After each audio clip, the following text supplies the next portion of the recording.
The next set operator is union all, and union all is similar to union. It joins the results of multiple queries, but it doesn't sort the queries.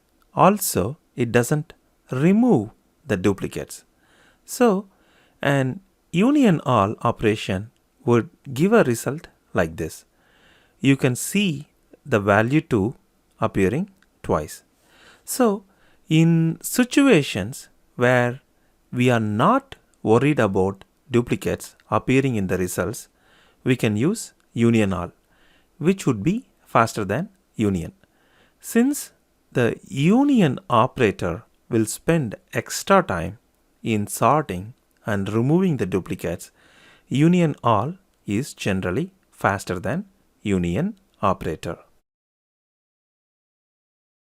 Let us check it out. Select call 1 from tab 1. The values are 1 and 2. Select call 3 from tab 2. Values are 2, 2, 3, 4. We have 1 and 2 on the tab 1. So if I do union, it will remove the duplicates. 1, 2, 3, 4. However, if I do union all, it will not remove the duplicates.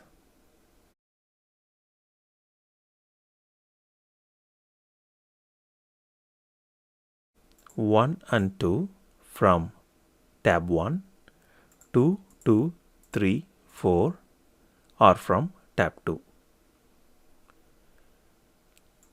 Select call 1, call 2 from tab 1. Select call 3, call 4 from tab 2. And an union operation removes the duplicates.